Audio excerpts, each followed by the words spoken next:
ang kasamaan ng mga pinuno ng Israel. Ika-6 na kabanata. Nakakaawa kayong mga pinuno ng Zion at Samaria na nagpapasarap sa buhay at walang pakialam. Itinuturing ninyo ang inyong mga sarili na mararangal na tao ng nangungunang bansa at sa inyo lumalapit ang inyong mga mamamayan na nangangailangan.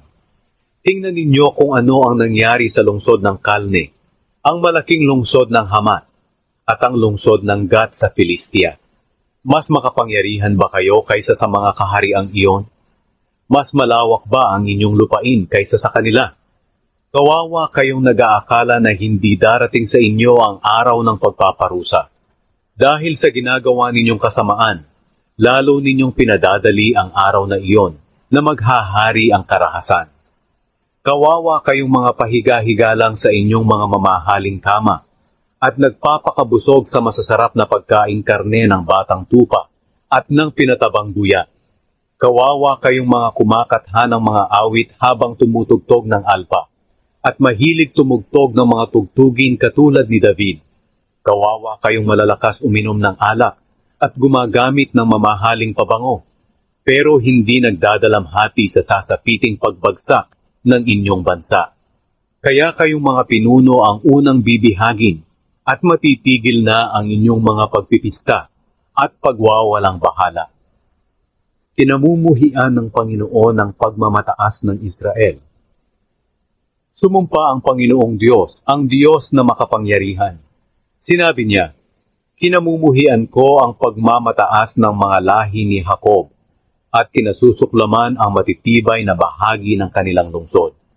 Kaya ipapasakop ko sa kaaway ang kanilang lungsod at ang lahat ng naroroon. Kung may 10 tao na matitira sa isang bahay, lahat sila ay mamamatay. Ang bangkay ng namatay ay kukunin ng kanyang kamag-anak upang sunugin. Tatanungin niya ang nagtatago sa kaloob-looban ng bahay, may kasama ka pa riyan? Kapag sumagot siya ng wala, sasabihin ng nagtanong, tumahimik ka na. Baka mabanggit mo pa ang pangalan ng Panginoon at maparusahan tayo. Ang totoo, kapag ang Panginoon na ang nag-uutos, mawawasak ang lahat ng bahay, malaki man o maliit. Makakatakbo ba ang kabayo sa batuhan? Makakapag-araro ba ang baka roon? Siyempre hindi. Pero binaligtad ninyo ang katarungan para mapahamak ang tao. At ang katarungan ay ginawa ninyong masama. Tuwang-tuwa kayo nang nasakop ninyo ang mga bayan ng Lodebar at Karnaim. At sinasabi ninyo, natalo natin sila sa pamamagitan ng sarili nating kalakasan. Pero ito ang sagot ng Panginoong Diyos na makapangyarihan. Kayong mga mamamayan ng Israel ay ipasasalakay ko sa isang bansa.